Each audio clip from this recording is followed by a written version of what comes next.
آخری بات دعائیں دیکھیے یہ رمضان دعاؤں کا مہینہ ہے. ہر شب میں ہر دن اور رات میں ایک مسلمان کی ایک دعا ضرور قبول ہوتی ہے. ایک حدیث میں آتا ہے 3 آدمیوں کی دعا رد نہیں ہوتی. ایک روزے دار کی افطار کے وقت دعا رد نہیں ہوتی. ایک حدیث میں آتا ہے اللہ تعالیٰ رمضان میں عرش اٹھانے والے فرشتوں سے کہتے ہیں کہ اپنی عبادتیں چھوڑ دو اور جو لوگ روزے دار دعائیں مانگ رہے ہیں ان پہ آمین کہو تاکہ میں ان کی دعائیں قبول کروں. ایک حدیث میں ہے اللہ کے نبی نے فرمایا رمضان آ گیا برکتوں والا ہے, اللہ تمہاری طرف متوجہ ہوتے ہیں, خطا کو معاف کرتے ہیں, تمہاری دعاؤں کو قبول کرتے ہیں. رمضان کی ہر رات میں ایک فرشتہ اعلان کرتا ہے کوئی مغفرت کا چاہنے والا ہے اس کی مغفرت کی جائے, کوئی توبہ مانگنے والا ہے اس کی توبہ قبول کی جائے, کوئی دعا کرنے والا ہے اس کی دعا قبول کی جائے, کوئی مانگنے والا ہے. دیکھیے اب آپ کا علم آ رہا ہے تو آپ کو طریقہ پتہ چل رہا ہے کون سی عبادت پہ ہمیں زیادہ جان مارنی. تو رات کا وقت دعاؤں میں خوب زیادہ, افطار کا وقت خوب زیادہ دعاؤں کے اندر کرنا ہے. اور ایک حدیث میں تم 4 کام رمضان میں زیادہ کرو. 2 کام کلمہ طیبہ اور استغفار, اور 2 کام جنت مانگو جہنم سے پناہ مانگو. جو ذمہ دار ہے نا سب کو یہ یاد کرا دیں لا الہ الا اللہ پڑھی, استغفر اللہ, اسألک الجنہ واعوذ بک من النار. یہ رمضان کا وظیفہ ہے. آپ کو آج پتہ چل گیا سب اس کو پڑھ لیا کریں. لا الہ الا اللہ, استغفر اللہ, اسألک الجنہ واعوذ بک من النار. اس کو چلتے پھرتے وضو کرنے جا رہے ہیں, واش روم جا رہے ہیں, چلتے پھرتے یہ والا کلمہ پڑھتے رہیں. یہ دیکھیں آپ کے پاس علم آ گیا. حضور نے کہا کہ یہ 4 کام زیادہ کرو. اب میں آپ کو عجیب بات بتا دوں, حدیث کی کتابوں میں دعا کا باب اتنا حضور نے مانگا ہے اگر اس کو جمع کرے تو کئی جلدیں بن جائیں. اب میں آپ کو ایک طریقہ بتاتا ہوں آپ حضور کی ان ساری دعاؤں سے کیسے فائدہ اٹھا سکتے ہیں. دیکھیے سب سے پہلا کام تو آپ یہ کر لیں, یہ کتابچہ ہے آذان, وضو, نماز, ان موقعوں پر حضور نے جو دعا مانگی وہ الحمدللہ اس سے جمع کی. دیکھیے اگر آپ کو اچھا مسلمان بننا ہے اور اللہ کے یہاں قیمتی مسلمان بننا ہے تو ان چیزوں کی قدر کرنی ہوگی. آذان ہو جائے اب آپ نے کھولا اور آذان کے بعد کی دعائیں پڑھیں. فرض نماز ختم ہوئی آپ نے کھولا, ساری پڑھ لی, ساری نہیں پڑھی تو کچھ پڑھ. کیا ہو گیا؟ بہت ساری حدیثوں میں آپ کا عمل ہو. وضو کیا, بہت آسان سی دعائیں سب کو آپ کو آتی ہوں گی اور آپ نے وضو کے بعد وضو کی دعائیں پڑھی. اب یہ دیکھیں میں نے آپ کو طریقہ بتایا حضور کی دعاؤں سے فائدہ ہوتا ہے. یہ آگے سمجھ تو ہزاروں دعاؤں میں سے کچھ دعائیں تو آپ کی یہاں معمول نہ ہیں. دوسرا کام, کچھ دعائیں ہیں صبح شام وہ شاید ان کے پاس موجود ہے.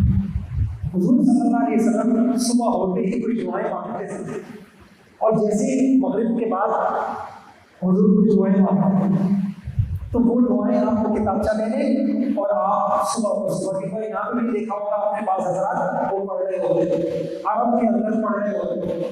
ابھی ایک صاحب مجھے کہنے لگے یار یہاں ہمارے یہاں پاکستان کی مسجدوں میں لوگ جانتے ہی نہیں ہیں فرض نماز کے بعد کی دعائیں. تو میں نے ایک پمفلیٹ بنایا ہے, میں جگہ جگہ مسجدوں میں چاہ رہا ہوں کہ مسلمان سعودیہ میں لگے ہوئے ہوتے ہیں, عرب پڑھ رہے ہوتے ہیں, ہمارے مسلمان کو پتہ ہی نہیں. تو 2 طریقے, کچھ دعائیں اس سے آپ کے عمل میں آ جائیں گی, کچھ صبح شام کی دعائیں ہیں وہاں سے عمل میں آ جائیں گی. تیسرا کام, کچھ دعائیں ہیں وہ آپ اچھا ان کو یاد کرنے کی ضرورت نہیں ہے, آپ پڑھتے رہیں گے خود یاد رہیں گے. کچھ دعائیں آپ کو یاد کرنی ہیں. اور دیکھیے اگر آپ, میں نے آپ کو کہا تھا نا ان نشستوں میں آپ کو زندگی گزارتے ہیں. آج کل وہ لوگ مسائل کا شکار ہیں جو دعاؤں کے حساب میں نہیں ہیں. گھروں میں جھگڑے بھی ان کے ہیں جن کے گھر کے اندر دعائیں نہیں, کاروبار میں جھگڑے ان کے ہیں, بے برکتیاں ان کے ہیں جن کو دعائیں نہیں آتی. شیطان اثرات ڈالنا ہوتا ہے اور پتہ نہیں کیا کیا۔ اب آپ نے کیا کرنا ہے، جو کام آپ روزانہ دن میں کئی مرتبہ کرتے ہیں، آپ سوتے ہیں، آپ سو کر اٹھتے ہیں، آپ واش روم جاتے ہیں، آپ کھاتے ہیں، کپڑے اتارتے ہیں، تو یہ دعائیں ہم آپ کو یہاں یاد کرا دیں گے۔ آج کی دعائیں 5 دعائیں، آج آپ نے آج کے 5 دعائیں یاد کرنی ہیں۔ یہ میں ابھی یہاں نہیں یاد کراؤں گا، میں وقت دے دوں گا، میرے جانے کے بعد آپ حضرات یاد کرا دیں۔ نمبر 1، سو کر اٹھنے کی دعا۔ اب آپ ایسے سو کے اٹھیں، کس کس کو یاد ہے؟ اللہم بسمک اموت واحیا، اس کا ترجمہ بھی یاد ہے ماشاءاللہ۔ اگر کوئی آدمی ڈراؤنا خواب دیکھ لے، دیکھیے میں نے آپ کو کیا کہا تھا، میں آپ کو زندگی گزارنے کا طریقہ بتاتا ہوں، میری بات سمجھیے گا۔ یہ جو خواب ہوتے ہیں نا، بعض اوقات حقیقت بن جاتے ہیں، لیکن اللہ کے نبی نے بتایا کہ ایک آدمی کو خوفناک خواب دیکھ لے، اس کے بعد وہ بائیں طرف چھو کر لے اور دعا پڑھ لے، تو اب وہ جو خوفناک چیز اس نے دیکھی ہے، اب اس کے ساتھ ایسا معاملہ نہیں ہوگا۔ دیکھیے میں حضور بتا کے گئے تو فرمایا اعوذ باللہ من الشیطان الرجیم، یہ یہاں تک تو سب کو آتا ہے، بس اتنا سا جملہ، ومن شر ہذہ الرؤیا، من شر بھی سب کو آتا ہے، اب ایک اتنا سا بچا، ہذہ الرؤیا، رؤیا کہتے ہیں خواب کو۔ اللہ میں اس خواب کے شر سے آپ کی پناہ چاہتا ہوں، بس ہو گئی بات۔ آپ نے بڑے آدمی بڑی ذات سے پناہ لے لی، تو کوئی خواب آ گیا ڈراؤنا تو شروع کر دیا اور پڑھ لیا اعوذ باللہ من الشیطان الرجیم من شر ہذہ الرؤیا۔ اچھا، سو کر پڑھنے کی دعا کس کس کو آتی ہے؟ ہاتھ کھڑا کریں، الحمدللہ الذی احیانا بعدما اماتنا والیہ النشور۔ کتنی اچھی بات۔ اچھا، واش روم میں جانے کی دعا، یہ دعا کبھی نہ چھوڑیں، بچوں کو کبھی مت جانے دیں اس دعا کے بغیر۔ اگر آپ اپنے گھروں کی زندگی محفوظ رکھنا چاہتے ہیں، گھر کی خواتین کو پابند کریں، اور تھوڑی سی محنت کرنا پڑتی ہے، چند سالوں میں معمولات بن جاتی ہیں۔ اگر آپ اپنے گھروں کو جھگڑوں سے بچانا چاہتے ہیں، واش روم کے دروازے ہمیشہ بند رکھیں، کھلا نہ رہے۔ دوسرا کام، کبھی بھی گھر کا کوئی فرد واش روم کے اندر بغیر دعا کے نہ جائے، اگر جائے گا تو کوئی شیطان اس کے اوپر اثرات ڈالے گا، پھر وہ گھر میں شیطانیاں کرے گا۔ تو کیا پڑھنا ہے؟ اللہم انی اعوذ بک من الخبث والخبائث۔ کس کو آتی ہے؟ ماشاءاللہ یاد کریں۔ آخری دعا بیت الخلا سے نکلنے کے بعد کی دعا، الحمدللہ الذی اذھب عنی الاذی وعافانی، آتی ہے نا؟ اچھا، آخری بات 11 اللہ کے نام آپ کو یاد کرنے کل تک۔ یہ مسلمان کے لیے بڑی عیب کی بات ہے، اللہ کو قرآن میں دیکھیں ہماری دعائیں قبول نہیں ہوتی، ہمیں آتا ہی نہیں۔ دعا ایسے مانگتے ہیں، یا مالک یا اللہ، یا رحمان یا اللہ، یا رحیم یا اللہ، یا ملک یا اللہ، یا قدوس یا اللہ، یا سلام یا اللہ، یا مؤمن یا اللہ، یا مہیمن یا اللہ، یا عزیز یا اللہ۔ اللہ نے قرآن میں کہا وَلِلَّهِ الْأَسْمَاءُ الْحُسْنَى، میرے نام ہیں اچھے اچھے، یاد کرو، فَادْعُوهُ بِهَا، ان ناموں کے ذریعے مانگا کرو۔ تو ناموں کے ذریعے تو وہ مانگے گا جس کو نام آتے ہوں گے۔ انشاءاللہ آپ پکا عزم کرتے ہیں نا، انشاءاللہ تصویر لے کے یاد کیا کریں۔ 11 نام ہیں، کسی کو یاد ہے؟ ماشاءاللہ هو الرحمن الرحیم الملک، بولے میرے ساتھ، الرحمن الرحیم الملک، الرحمن الرحیم الملک، القدوس السلام المؤمن، القدوس السلام المؤمن، القدوس السلام المؤمن، الرحمن الرحیم الملک، القدوس السلام المؤمن، المہیمن العزیز الجبار، المہیمن العزیز الجبار المتکبر الخالق۔ یہاں تک انشاءاللہ 9 نشستوں میں ہم نے اس طرح سے تقسیم کیا ہے۔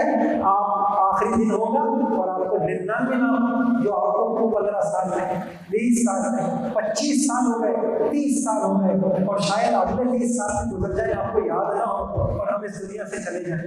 انشاءاللہ ان نشستوں میں آپ کو یاد ہوگا، کون محنت کرتا ہے کہ یاد کریں گے؟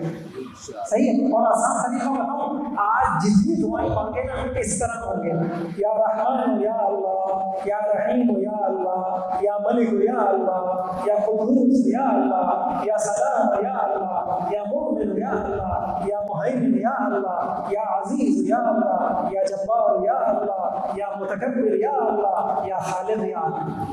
کتنا مزہ آ جائے۔ عصر کے بعد دعا آپ ایسے مانگے، مغرب کے بعد ایسے مانگے، عشاء میں مانگے، ایک دو مرتبہ کسی کو سنائیں، آپ کے بھولے آ جائیں۔